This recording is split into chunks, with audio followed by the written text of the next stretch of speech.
Tuklasin ang mga plataporma ng mga kandidato dahil mahalaga ang bawat boto. Magandang araw po sa inyong lahat. Sa ngalan ho ni Binibining Sonia P. Soto, ako si Justin Dizon. Ito ang programang Plataforma 2025, ang official election program ho ng CLTV 36. Layunin ho ng programang ito na bigyan ho ng pagkakataon ang mga kandidato na maghapag po ng kanilang mga plataforma sa taong bayan. At syempre, sa tulong ho ng mga media, ating tutulungang itanong yung mga tanong na dapat nga pag-usapan, yung mga issue na dapat hong talakayin.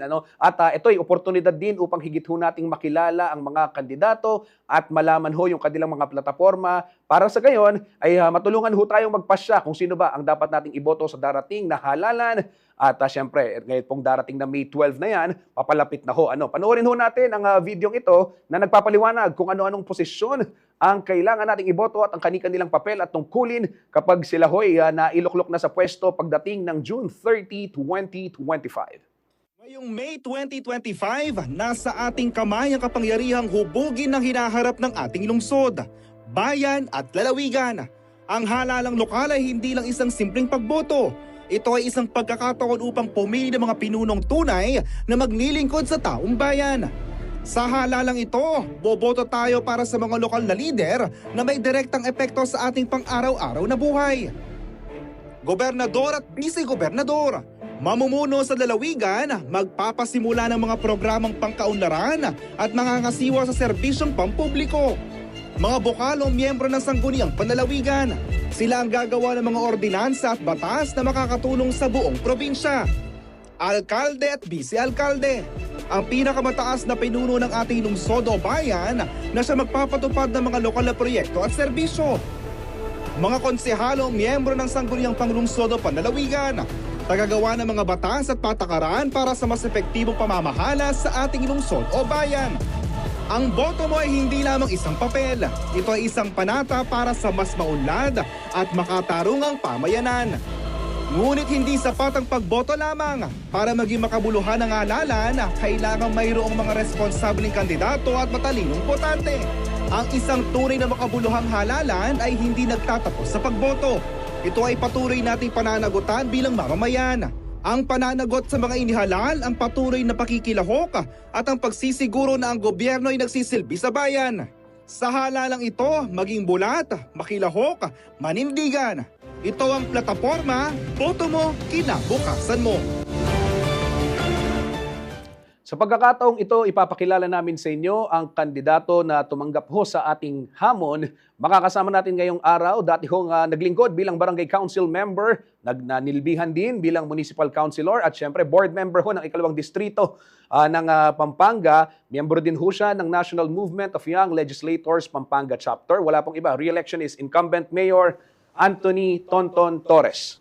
Ay, magandang umaga, Sir Justin. At magandang hapon, magandang hapon. At magandang hapon rin sa lahat ng inyong viewers at listeners. Apo. Mayor Ton, maraming salamat at alam namin na ito yung last day ng kampanya bago mag-break ngayong Holy Week. Busy ho kayo pero gayon pa man masaya kami na nandito kayo at napaunlakan niyo yung aming imbitasyon. Kumusta ho ang kampanya ngayong mainit ang panahon? Ay, okay naman. Ngayon, totoo yun. No? Napakainit ng panahon ngayon. Pero masaya kami kasi mainit rin yung pagtanggap ng aming mga kababayan sa Guagua. Opo. Mayor, meron ho kayong kalaban, si dating Mayor Dante Torres. Gusto ko lang itanong, ano kaapelido ninyo? Kamag-anak po ba? Opo. Bali, second or third cousin po siya ng aking father. So, tito ko si Mayor Dante. Opo. Mayor, tanong naman natin, ano ho yung, siyempre, nakatatlong taon na kayo. Kanina, binabasa ko itong accomplishment, medyo marami ho yung nakalista, makikita nyo naman ho. Pero ito, Mayor, ano ho yung nagdesisyon sa inyo para ano yung naging dahilan, bakit kayo nagdesisyon na muling tumakbo? Una-una, marami tayong mga ongoing programs and projects na nakita natin that are very beneficial sa ating mga kababayan. Yes, po. And we want to continue these programs as well as yung mga proyekto at mga programa pagagawin natin sa susunod na 3 taon. And nakikita natin, we have yung Guagua, ang ganda ng takbo ngayon and hopefully matuloy-tuloy natin para patuloy ang asenso ng bayan ng Guagua.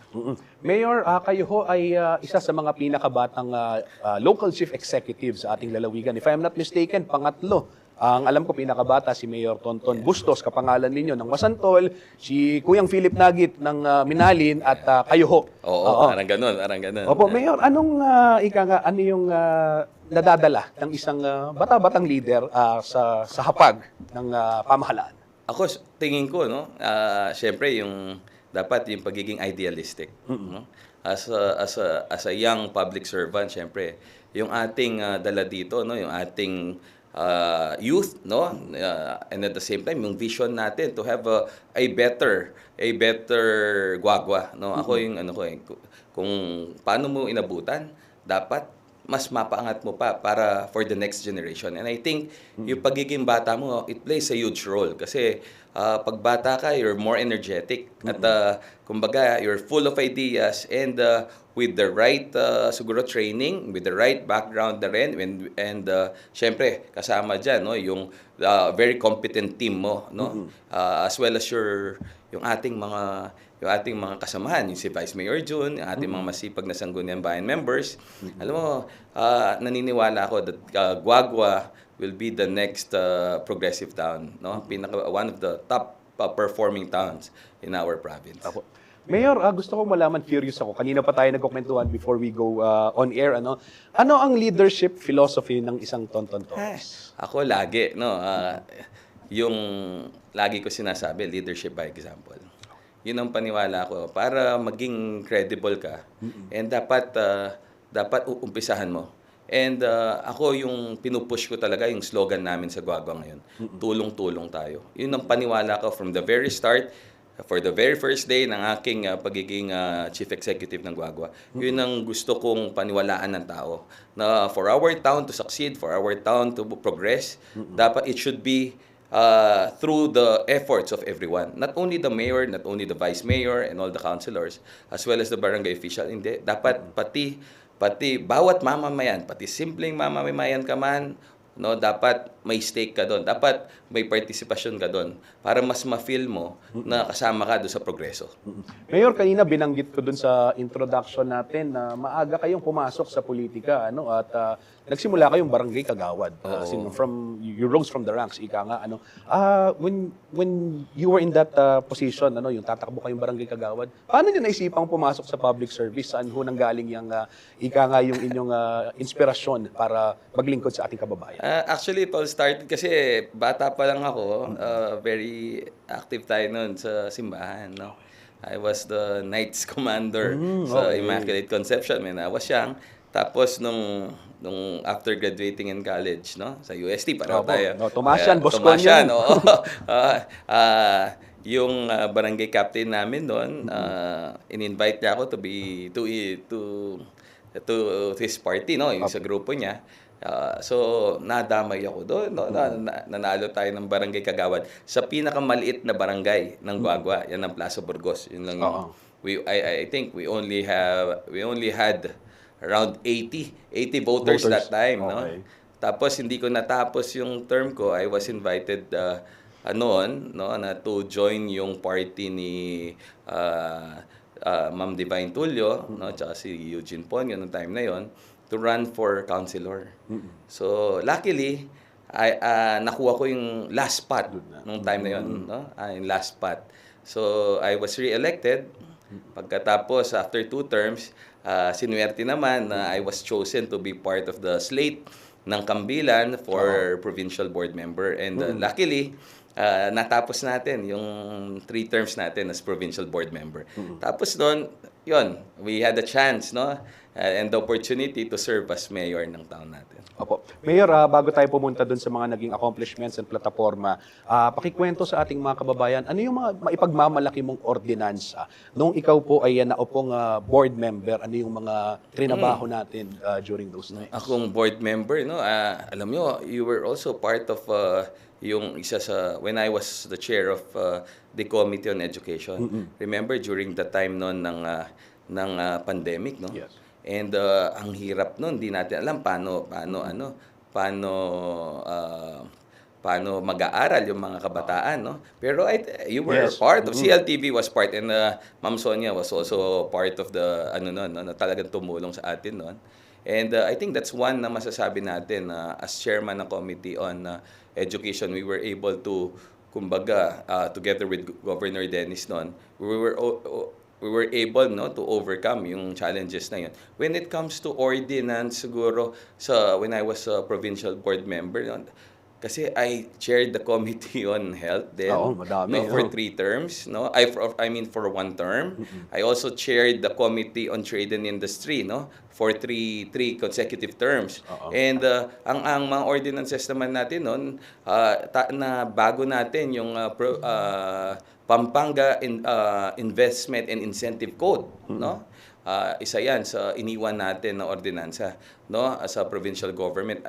I also had the chance, kagaya na sinabi ko, I chaired the Committee on Education for 1 term, no? So halos sinawakan rin natin. And yung Committee on Cooperative Development, isa sa pinaka paborito natin yan, no? Yung sa cooperativism.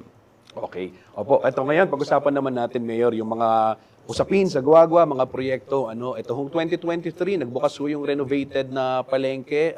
Kumusta ho yung operasyon at ano ho yung naging epekto nito sa inyong komunidad? Ako naniniwala ako, no? Kasi it only took us less than 3 years for us to renovate and not only siguro renovate kasi most of the buildings are bago talaga, no? And kasi alam mo, Justin, nung bata kami, isa sa pinakamalakas na palengke sa buong Pampanga, ang Oo. palengke ng Guagua. As far as siguro Angeles, no? Yung Angeles and some of the municipalities and cities outside Pampanga, nagpupunta pa sa Guagua para lang sa mga seafoods, no? Tsaka sa mga ibang produkto. And because of yung mga, alam mo na, binaha, no? Yung effect ng eruption ng Mount Pinatubo, talagang nagka-epekto yun sa amin. Unfortunately, nagtuloy-tuloy yung deterioration ng aming palengke, no? And that was the time na sabi ko, if I will be given the chance na to lead the town, I will make it a priority. Because yung mismong grupo ng mga sa palengke noon, yun ang pinapakiusap sa atin. No, lagi ko nga sinasabi, sa kanila rin naman galing. Sabi na, Ton, pag ikaw ang naging mayor ng Guagua, pakiusap lang namin, ayusin mo yung palengke at huwag ka mangutang. May bilin nga huwag ka mangutang. Yun ang pinakapakiusap sa akin nun. So ako talagang tinandaan ko yun. And ngayon yun ang ginawa namin. Inayos namin yung palengke namin. And ngayon ni 5 wala kaming utang. Opo. Mayor, doon sa usapin naman ng pagbabalanse ng interes ng ating mga kababayan, syempre hindi mo naman maiwasan na every time na may proyekto, gaya ho ng ganito, merong mga tumututol, merong mga pumapabor. Ano ho yung ginawa ninyo para ika nga mabalanse at ano yung deciding factor? Ika nga? Ako kasi ako paniwala ko, in every change, no, there's always a resistance. Whatever changes you implement, talaga kasi may maapektuhan. Ang importante lang is majority na maapektuhan, dapat makinabang. In this case, pagdating sa palengke, ang una kong ginawa is dapat yung disruption, no, nung pagtitinda nila, dapat hindi ganun kalaki yung epekto, no? So what we did is unti-unti per building inaayos namin. And I think the best thing that we've practiced there is political will. No, for you to implement isang proyekto, no, you have to have political will. Hindi pwedeng puro oo ka lang. Puro oo tapos wala. So kami ginawa lang namin, sabi ko, yung palengke ng Guagua ay para sa mga nagtitinda. Hindi para sa mga nagpapaupa. No? Meron kaming market code and ako as the chief executive ng town, I just followed our market code, no? Kung ano nakalagay na sukat sa market code, kung mas nalakihan pa namin, better, no? Susundan lang natin kung ano yung nasa market code. Kung sa market code, bawal ang magpa-sublease and then we implement it, no? We enforce it. Yes. Ako tingin ko yun yung naging out of the 1,000 vendors that we have, siguro kung may magko-complain man dyan ng totoo, may magko-complain man, iilan lang yan. And most of them, sila yung mga dating nagpapaupa na natanggal ngayon. Kasi walang lugar sa palengke natin yung mga nagpapaupa. Yung ating palengke ay para sa mga nagtitinda na gustong maayos at disenteng hanap buhay sa ating palengke. So, masasabi natin, Mayor, masasabi ninyong walang subleasing yung nangyayari. Wala. We made sure na walang sublease. Tinanggal lahat namin mga nagpapasublease. And ako, lagi ko sinasabi sa kanila, pag may nagpasublease sa inyo, i-report nyo sa amin, tatanggalin namin sa kanila at kayo yung lalagay namin doon. Kayo nagtitinda. Oo. Talagang participatory. Ika nga. Opo. Mayor, nabanggit nyo kanina, no, alam naman natin historically, ito hong bayan ng Guagua, mga kabalin, puntahan talaga ng sentro ng komersyo sa ikalawang distrito. Actually, lumalampas pa, hindi lang second district. At ngayon ho, Mayor, nakikita namin maraming mga dumarating. Ano ho yung mga proyekto ninyo para mas maka-attract ng mga investors? And paano ninyo binabalanse yung interest ng mga kababayan ninyo once na dumating itong mga malalaking malls, restaurants, and other establishments? Yun nga, no? Dapat let's educate, no? Yung ating mga, like in the case, sa palengke na naman yan. Kasi yung ating parating na mall, yung Victory Mall, is located right in the center of the public market. Noong una, sabi sa akin ng mga market vendor, Mayor, sabi niya na, paano naman kami yan? Kami nagkakarinderya. Sino pang kakain sa amin, no? Sabi ko nga sa kanila, kasi ako mismo nakikiharap sa kanila. Siguro several times, hindi lang minsan, 2, 3, ako mismo mahilig akong makiusap sa kanila para to get to know yung kung ano yung naging problema. Sabi ko sa kanila, alam niyo ho, pag pumunta kayo sa mga malaking malls like SM, makikita yung mga nagtitinda dyan, hindi ho kumakain sa mga fast food yan. yan, kakain yan. Sa labas, meron mga karinderya. Kaya sabi ko, kaya ngayon ginagawa namin, inaayos namin ngayon yung aming food court para sila naman ang magiging takbuhan ng mga empleyado ng mall. Ganun din, no, yung mga nagdi-deliver, yung mga yung mga tao sa mall na hindi naman kasi lahat, no, can afford, no, laging sa fast food kakain. At saka masarap yung luto ng karinderya, Oo. lalo na sa Guagua. Baka mas masarap pa sa ibang fast food. Oo, Sigurado diba? ako. Oo. So, just like yung iba rin naman mga iba yung market Yes. ng fresh, Yes. iba rin yung market ng frozen. Yeah. No, kaya ako tingin ko instead of magko-compete yung mall sa public market natin, ako ang paniwala ko it will complement at mas marami ang mahihikayat natin pumunta sa aming palengke. Oo. Mayor, usaping palengke, merong nag-comment dito. Basahin ko lang. June Galura, Ot puking palengke, balang dalan, pay parking lang. Kagaya yan. Dapat naintindihan nila. Meron rin tayong ordinance yan sa parking. We cannot only implement or enforce without an ordinance, no? Opo. Kasama yan sa ordinance kasi we only have limited parking. Ako ang inaano ko lang, sana maintindihan nila. Yung parking na yon, yung parking fee siguro sinasabi nila, ako ang paniniwala ko doon. No, pag may parking fee, hindi tatagal yung tao doon. Kasi nga, we only have limited parking slots. So, kung yung pakay mo lang is mamalengke, di ba? Mas maganda kung maraming turnover yon para marami ang makakapamalengke sa bayan namin. No? And the same, kahit na matayo yung Victory Mall, no? That will offer around 140 parking slot. That will answer the problem of our public market for additional parking slots. No, kami ni-regulate rin namin before we approve the project. We regulated yung parking fee doon, no, para at least mas marami ang makagamit ng parking area nila, and at the same time minimal lang yung babayaran. Magkano ho yung... I think 20 pesos lang, just like kung sa mga kalsada halos ganun lang naman. Opo. Itong ibang comment naman, mga pagsuporta, daming pagbabago sa Guagua dahil sa iyo, Mayor, thank Marvin Pereras, kaya kakuha na. Salamat, thank you. So, Denny po, dakala naman. So, mag-comment lang ho kayo. Ito may mga tanong, pwede nating basahin. Pero ito, Mayor, pag-usapan naman natin, of course, other industries. Ano ho yung kilala, yung inyong lugar sa furniture, kayo rin. Paano ho natin sinusuportahan yung iba pang mga industriya sa bayan ho ng Guagua? Oo, alam nyo, it all started when I was a councilor, no? Way back siguro. Ilan taon na ba? Around 15 years ago. I remember I was the chair of the Committee on Trade and Industry sa bayan namin. It was my first term as councilor. And the first thing I did was to change yung aming one town, one product. Okay. Before, it was only furniture. No? Sabi ko, hindi lang yung furniture ang pinagmamalaki ng ating bayan. Andyan pa rin yung gitara, no, ng Barangay San Anton. Andyan rin yung mga tako ng Barangay San Juan. No? And I think kinonsolidate ko sila. Instead of having furniture as our OTOP, we change it into wooden-based product. No? And now, hindi lang yung mga wooden-based product ang pinopromote natin. May mga bago tayong mga produkto, yung mga hand-painted bags, no?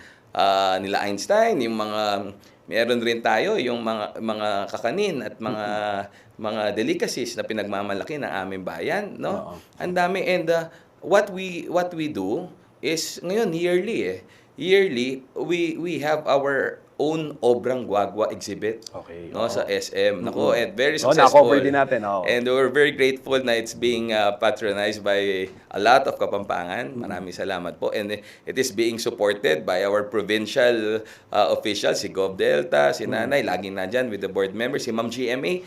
Naku, mga regular natin na kaya we're very, very grateful sa kanilang suporta sa mga produkto ng Guagua. Ayan, gaya nga ng binabanggit natin kanina, kasi dyan sa Guagua may mga gumagawa, siyempre, ng ecclesiastical art. Yes. Mga wood carvings, di ba? Tapos, ako yung una kong gitara, Mayor, galing Guagua. Maganda yan. Maganda. Oo, maganda. Tumagal siya. Ang tagal niya. So, Mayor, etong mga ganito, Maliban ho dun sa, syempre, yung showcase ninyo, doon naman sa livelihood, paano natin tinutulungan employment opportunities for our constituents? So when it comes to alam mo, ang kagayo, no, aside from the exhibit, syempre it will generate sales and hopefully additional employment, no. And ako siguro gusto kong maano yung sa gitara. Alam mo yung gitara, masasabi natin it's a dying industry. Yes. Kasi ang dami na ngayon sa cellphone lang natin. 'Di ba? Pwede ka na maggitara. Pero ako ang paniwala ko, sabi ko, instead of improving yung quality na tingin ko maayos na yung ikaw na nagsabi, magandang quality ng aming mga gitara. Aside from improving the quality, I think for our industry to thrive, dapat we should increase the demand. And now what we did is, ngayon, inumpisa natin, dapat muna sa barangay mismo muna doon. Ang ginagawa namin ngayon, together with the help of DepEd, so meron tayong mga rondalya group na tinayo ngayon. Yung mga bata tinuturuan at para magkaroon sila ng interes, no, sa paglalaro o pagpapatugtog ng gitara. And hopefully, akong paniwala ko, pag dumami yung demand, lalaki yung potential, no, yung possibility that they will generate sales also, no. And syempre additional employment na rin, no. Sa Guagua ang totoo, dahil because of the influx of investors, no, at saka mga bagong establishment ang tayo, I think when it comes to employment, no, masasabi natin marami naman job opportunity sa Guagua. And yung accessibility niya sa ibang lugar. Usapin ng transportation, Mayor, alam naman ho natin, nakaamba yung public transportation modernization program. At lahat may mga kailangan gawin. Yung mga ruta, no, yung mga prangkisa, para matiyak yung trapiko. Ano ho yung mga programa ng inyong administrasyon at plano pang gawin para dito? Kami, because when I was the chairman of the Committee on Cooperative Development sa buong probinsya, it was one of the programs that we supported, yung modernization, no? And ako, masaya ako. Ngayon, very recently, pinasyalan ako ng mga kooperatiba, no, mga transport co-op sa aming bayan. And masaya ako na dumami na yung kanilang mga modernized jeepney, no, na sila mismo, sinasabi nila, talagang kumbaga malaking benefit sa kanila, no, not only sa environment, pero sa kita nila gumaganda na rin. Alam mo, sabi nila, pag daw nagde-develop isang bayan, inevitable yung traffic.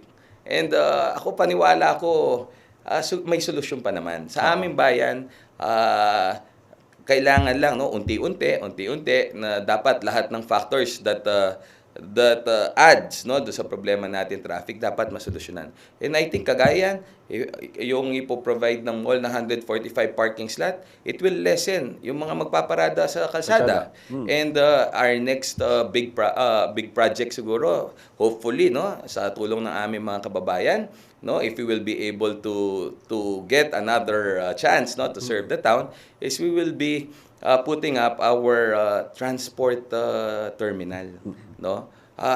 Malapit lang sa aming palengke din, no, para it will also complement yung development doon. Ayan. Napakaganda ho ng ating talakayan, interactive. May mga nagko-comment pa dito, may mga nagtatanong, pero mamaya babasahin ko. Wag ho kayong aalis, magbabalik ho kami kaagad. Ito po ang Plataporma 2025.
Nagbabalik po ang programang Plataporma 2025, ang official election program ho ng CLTV 36.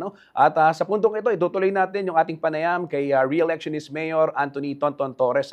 Pero bagong lahat, basahin ko lang yung comment ni Marvin Pereras. Ay, nagbati siya kanina eh. Ngayon pala may gusto. Pero sabi niya, Mayor, sana aso pa niyong Barangay San Roque. Ikami po kayong baryo ning Guaguay nga lang covered court. Nano po nga... Actually, alam ba ta panahon na yan nakain. Yung problema na kasi alang gabon. Okay. Pero one good thing about it is we were able to work with PNR. Yang ini tatalakad through the help of Governor Dennis na the province of Pampanga. Tatalakad din ini daycare ampong in the future barangay holda. Ketang gabon ng PNR. Inalaw na katanin PNR. So, eventually, may covered court la rin soon? Or... Eventually, if PNR will allow, kasi itang space kay, pakisabi kayo ulit ka Ma'am GMA kanyan. No? So, paano kami? O ita po, may akibat siya po yung Mayor, Karen Buntao, San Roque, at inya pong plano para kita nga kayo pong kaduanan. Opo, pag-usapan naman natin ngayon kung kanina Mayor Industriya, pag-usapan muna natin yung sektor ng agrikultura. Mayaman ho kayo sa pangisdaan, sa pagtatanim. Ano ho yung mga programa ng administrasyon ninyo at accomplishments, plano nyo pang ituloy? Nako, isang siguro mapagmamalaki natin, no? Yung natayo at tapos na, no?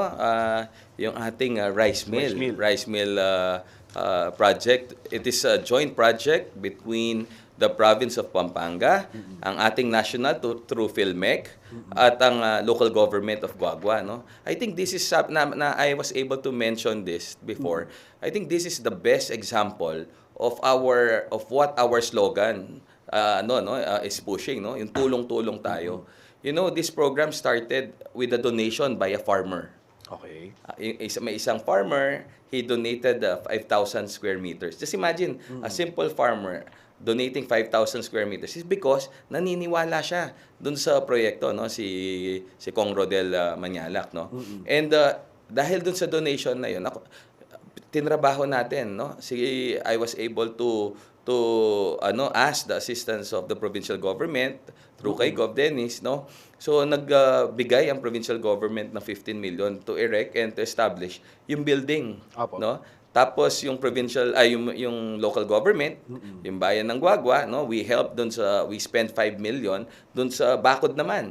Okay. And ngayon yung PhilMec, sila naman yung nagbigay na worth 60 million worth of equipment. Okay. No? Ang paniwala ko kasi, ang farmers, alam mo, ang kita wala sa palay, nasa bigas. Okay. Kaya kami sa Guagua ngayon is we're encouraging our farmers, no, to use the facility. Na instead of selling your palay at a very very low price, no, hihintay ka lang 1-2 linggo, no, dadaan yan sa ating post-harvest facility. Magkano ang kilo ng bigas ngayon? Mas tataas yung kita nila, mawawalan yung kita ng traders o yung mga middleman. Na silang minsan, hindi naman lahat, pero may mga iba yung nagpapatong talaga ng mabigat. Yes. Ang kumikita yung trader, it's not the farmer. No?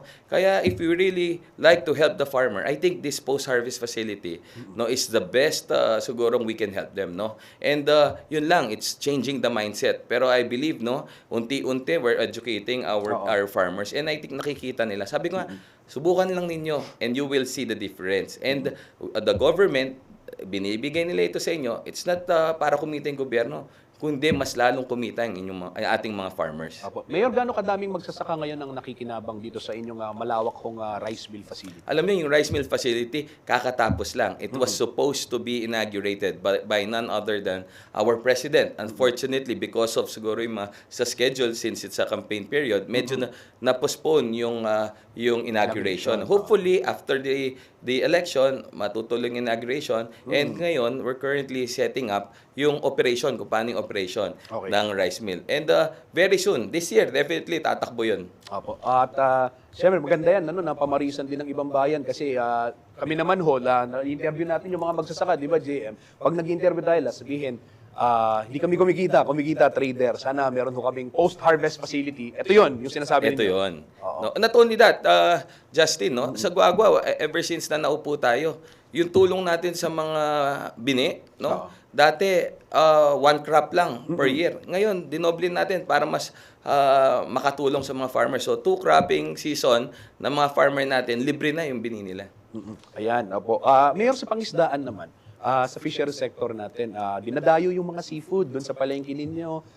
Ano ho yung mga suporta pa at paano pa planong paunlarin ni Mayor Tonton itong ganitong industriya? Oh, alam mo yung ang totoo, yung seafoods na nasa ating palengke are not only coming from Guagua, Oo. no? As far as Bataan, meron doon, no? Pero yung atin majority, masasabi ko dito sa Pampanga, isa ang bayan namin as one of the top producers siguro ng tilapia, Oo. no? And yun patuloy naman kami in any way that we can help, lalong-lalo na, no?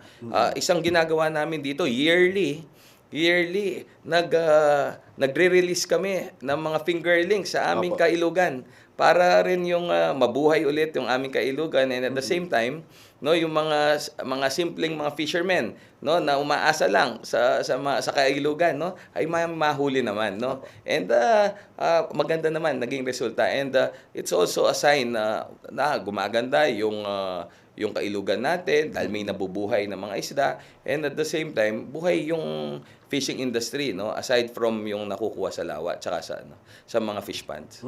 Ayan, nabanggit ninyo yung gumaganda yung kailugan. Ito, Mayor, gusto kong itanong kasi kasabay ho ng pagdating ng mga industriya, ng mga negosyo, establishmento, syempre, inaasahan dadami ang basura. Dadami yung mga taong pupunta, mamamasyal, may waste generation. Paano ho ninyo minamanage itong basura at ano yung mga proyekto nyo para maprotektahan pa yung kalikasan sa bayan ho ng Guagua? Alam mo, isa yan sa una namin inaksyonan ni Vice Mayor Jun, no? Tsaka yung ating mga Sangguniang Bayan members is yung sa ating basura, ang ginawa natin, hiningi natin yung tulong ng ating mga barangay officials, no? So, binigyan natin sila ng brand new na garbage truck, no? Okay. So lahat ng mga barangay sa aming bayan may brand new na garbage truck, no? Ang pakiusap namin sa kanila yung dapat yung segregation ng basura bago nila ay dadalhin sa ating MRF, no? oo. Segregated na. Tapos kasama natin yung mga like yung Republic Cement, no? Sila yung kumukuha ng Republic, Holcim, yan. Kinukuha nila yung mga plastic natin. Yung Republic kapalit mga semento na ginagamit, binabalik namin sa mga barangay. Okay. Andyan yung aling tindera, nakakatulong ng employment, no, sa mga segregator. So yung waste siguro yung garbage, ano, problem ng aming bayan ay natugunan, no, sa tulong rin ng ating mga barangay official at ng mga household, kasi kailangan talaga ang kanilang hindi pwedeng munisipyo lang, dapat hanggang baba ay magtulungan para masagot natin problema natin sa basura. Mayor, pag-usapan naman natin yung kahandaan po ng bayan ng Guagua sa kalamidad. Lalo na yung Pampanga, madalas tayong daanan ng baha at nung kamakailan lamang, pati yung Ipu-Ipo, diba, nagkaroon dyan ho sa inyong bayan at sa Bacolor, katabing bayan. Ano ho yung mga paghahanda na ginagawa ninyo para masolusyonan din itong ganito hong yung problema sa baha, Mayor? Alam mo, unang-una, dapat equip natin yung ating bayan, no? So kami, mapalad kami na kumbaga maganda ang training ng ating mga personnel when it comes to calamity at syempre yung risk reduction, no? And aside from the bagong fire truck na meron tayo, mga additional ambulances, ang importante rin doon, dapat rin kasi kagayan yung mga kailugan natin, dapat, no, patuloy ang aming may portion doon na we seek the permission of our provincial government para ma-desilt namin yon para yung tubig magtuloy-tuloy, no? At aside from that, when it comes sa ibang mga kalamidad, dapat lang, ang importante lang, we conduct yung mga trainings even sa barangay level, pati yung disaster response ng mga barangay official, tinitrain natin yan sa bawat barangay, no? And yung mga schools rin, yung mga estudyante, we conduct training sa kanila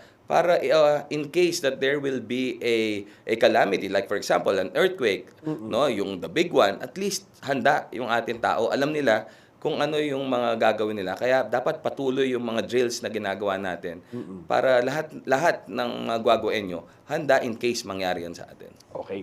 Mayor, ito pag-usapan naman natin ho yung usapin sa kalusugan. Naibalita namin ito, nakita namin, na-monitor namin. Kayo ho yung kauna-unahang local government unit dito sa Pampanga at least dito sa Pampanga, na nagkaroon ho ng isang mental health hotline. At dito, napag-alaman ko din dun sa aming ginawang research, yung namimigay din ng libreng insulin sa mga diabetic patients. Mayor, ano ho yung una dun sa mental health muna, ano ho yung nagtulak sa inyo to come up with this project?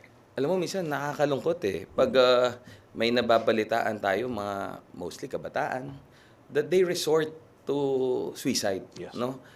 Sabi ko nga, alam mo, during our time, nung kami mas bata, we cannot even mention the word suicide. Kasi kasalanan daw, no? Alam na, sa Don Bosco, alam natin yan, no? At sa simbahan, no? Pero, but now, I think, because of, siguro, no? Because of social media and the internet, no? Parang nakakalungkot na biglang naging aware yung ating mga, not only siguro, we cannot solely pinpoint yung mga kabataan natin, no? Pero ang gusto lang namin ma-address dito is during the peak, no, nung time na yung tao, no, nag-iisip na gumawa ng hindi tama.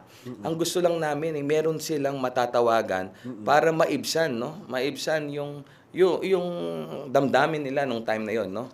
Yun lang, kaya we decided to put up yung TAID hotline. It's teleassistance for individual in distress, no? And it is we would like to thank the help of we have 40 volunteer guidance counselor coming from the public and the private schools, no?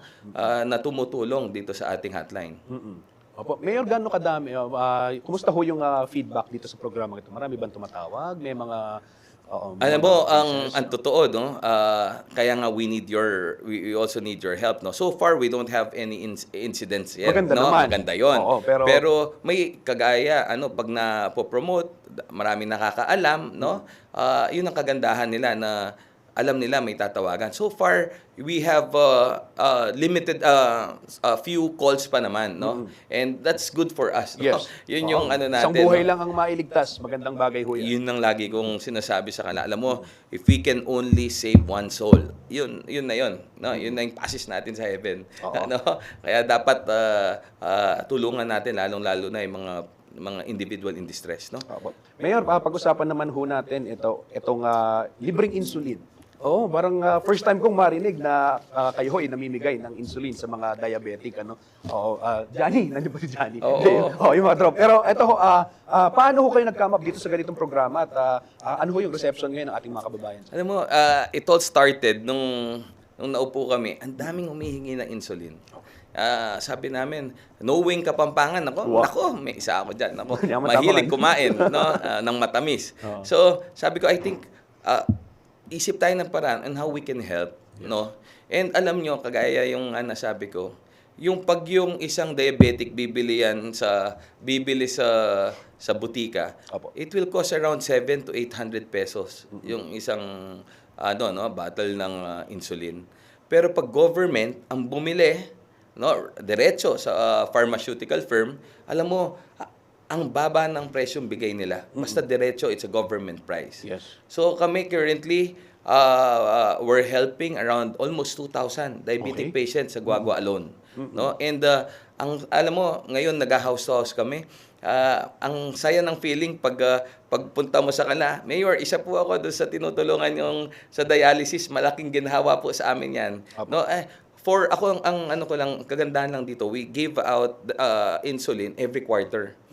Pero I've seek the help of Ma'am GMA, sila Gob and Nanay, as well as yung some of our senators to help dito sa program. And nagbibigay sila. Like for example, i-assign ko, pakikiusap ko sa isang senator, he will shoulder, no? He will shoulder one month of insulin ng mga kababayan namin. Kaya ngayon, halos buong taon, libre ng insulin sa mga kababayan namin. Pero hindi naman ho natin hinikayat na maging diabetic. Diabetic, yes. Mayor, yung programa naman sa active and healthy lifestyle, ito, syempre, ano ho yung mga programa para sa kabataan din, lalo na para mailayo sila sa bisyo at magkaroon ng active lifestyle, healthy lifestyle. Justin, I hope you don't mind. Yes, Before I answer your question, I'd just like to add, no, yung sa bayan namin ngayon, we have our yung tinatawag namin Gabay Kalusugan program. Okay. Kung saan sinundan namin yung ginagawa ni Nanay, no, sa probinsya na pinapa-blood test niya yung ating mga kababayan. Although si Nanay is concentrating more sa mga may sakit tsaka sa matatanda, Opo. no? Kami sa Guagua naman yung mga working class, no? Okay. Yung mga breadwinners. So preventive din po Oo, ginagawa yun ang pinaka-importante, no? Yun ang pinaka-bilin-bilin sa akin ni Nanay. Unahin mo yung health and everything will follow. Kahit gaano kaganda yung infrastructure projects natin, kung may sakit yung mga kababayan natin, wala rin kwenta, no? So ang ginawa namin, sinundan lang namin yung ginagawa ng provincial government. Kami ngayon, every day, no? Every day for 4 times a week, binablood test natin yung ating mga 150 every day, no? 150 of our kababayan, preferably yung mga breadwinners, no? Kasi paniwala natin, pag nagkasakit yung breadwinner, kung 3 araw di magtatrabaho yan, 3 araw mahirapan yung pamilya, no? Pagkatapos sila na blood test, the next day they will be check up sa ating mga RHU, tapos libre gamot. Opo. So, Mayor, ilan po yung RHU sa bayan? tatlong RHU, and we're happy to say na yung ating RHU 1, no, naging accredited na as primary care facility na ng DOH. So ibig sabihin, mas maraming serbisyo. Yes, Ano yes. ho yung mga asahan na health services pa na gagawin ho ng inyong administrasyon? Actually, aside doon sa pagiging primary care that offers yung laboratory natin, umaandar na rin yung ating dialysis center sa bayan namin, no? Pinangako natin yan 3 years ago. And ngayon, less than 3 years, nagkatotoo na. And we have 15 chairs, no, in ating dialysis center. At kasalukuyan, we have around 60 dialysis patient, no, benefiting from that program. Ayan, talagang health, at mga kabalin, ito ho, dun sa aking research, una sa listahan, prioridad, agenda ng administrasyon ninyo, kalusugan talaga. Yes. Pinaka-importante yan. Kagaya na sinabi ko. Importante, malusog ang ating mga mamamayan. Opo, Mayor, nandito rin sa agenda yung partisipasyon ng kabataan. Yan. Kaya ako na itanong, ano ho yung rationale behind bakit ang isang Tonton Torres ganun na lamang gusto na hikayatin ang mga kabataan na makibahagi sa usaping komunidad? Unang-una, no, sila yung ating next generation of leaders, no. And ngayon, no, together with our Councilor Joanne Garion, we are doing a program, no, yung tinatawag natin Moral Recovery Program. Ngayon, we're umiikot kami sa mga high school, and we encourage them, lalo na yung mga kabataan, no, to be aware, no, kasi kala nila yung mga bata, no, alam mo, pagpapalaki sa bata, for sure, pagdating ng panahon, they will be a productive citizen. No? Binabalik natin, sabi ko nga, kung anong tama dati, yung pa rin naman ang tama ngayon. No? So, in the next few weeks, we will have our first, no, youth camp. We will also have a youth camp, no, that will, in a way, no, para malaman ng mga kabataan ngayon kung ano dapat yung magiging kailangan nilang demeanor, kailangan nilang how they will act, and yung mga potential, lumabas yung mga potential na ating mga kabataan. Opo. Mayor, papaspasan ko lang, marami pa tayong dapat talakayin, pero maraming programa si Mayor. Mayor, edukasyon, how would you support our students, and how would you encourage them to finish their studies? Just like what I'm saying sa ating mga daycare parents, no, na kakagraduate lang ngayon, no, with the help of our chairman sa Committee on Education, si Councilor Jovi, at Jovi Tulio, at si Councilor Michelle Rivera, Social Services. Ang laging bilin namin sa mga kababayan namin, sa Guagua, walang reason para hindi matapos sa pag-aaral yung anak nyo. Libre daycare, libre elementarya, libre high school, senior high school, and we have our own Guagua Community College that offers free tertiary education. And currently, we have around a little over 2,000 students na that have access to free tertiary education. Yan, opo.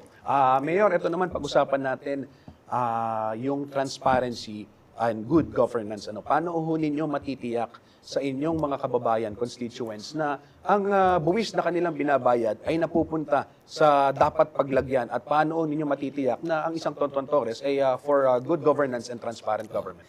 Ako yan ang lagi ko sinasabi ngayon sa Guagua. Huwag ho kayong manghinayang na magbayad ng taxes nyo.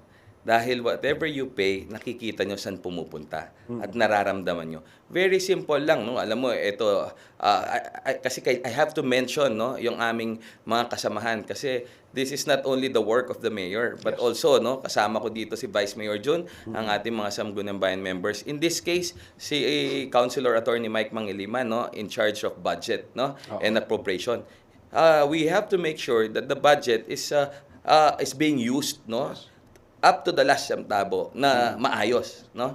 Ang ginagawa namin dito, we try to look for yung mga talagang tinitipid namin, no? Kung kagaya mga supplier, dapat like na-mention ko, yung insulin, hanapin talaga namin yung murang magandang quality para at least mas maraming makinabang.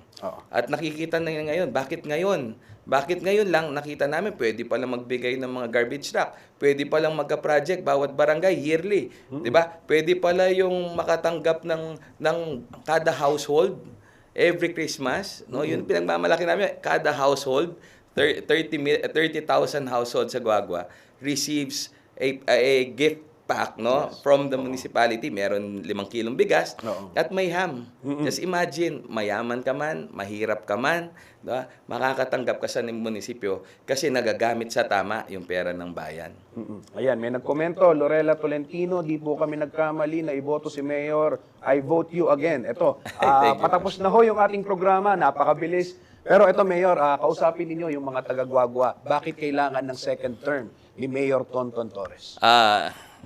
Una-una, thank you talaga sa opportunity nito.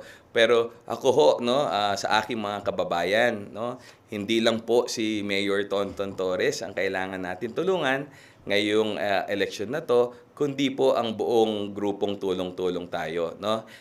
Alam niyo, hindi ko po magagawa lahat ng mga pagbabago, mga bagong development sa ating bayan kung ako lang po, no? Ako lang po yung nag-iisang gagawa nito. And sana masuportahan niyo po ang buong lineup ng Team Tulong-Tulong. I would like to mention, of course, my partner, Vice Mayor Jun Lim, who's very supportive sa aming programa. We have Councilor Joanne Carion, Councilor Roan Reyes, Chair ng Committee on Health, no? Councilor Michelle Rivera, Social Services, Councilor Jovi David Tulio, the Chair of our Committee on Education, no? Councilor Eugene Boyponio po, ang masipag natin pagdating naman sa agrikultura, no? When it comes to public works, ang inaasahan po natin si Councilor Engineer Amos Gilas, ne? And ang nagbabantay po sa ating budget, and he makes sure na maayos sa pagkakagastos ng ating pondo ng ating munisipyo, si Councilor Attorney Mike Mangiliman. And of course, ang bago nating kasama sa Team Tulong-Tulong na magiging kasangga natin, no, sa darating na administrasyon, si Councilor Boss Joe Mendoza. Sana po tulungan niyo po kami at aasahan niyo po kung ano yung mga nagawa namin ngayong unang 3 taon na aming pagsiservisyo sa ating bayan. Mas marami pa ang inyong aabangan at marami pa ho ang magagawa natin basta tulong-tulong tayo.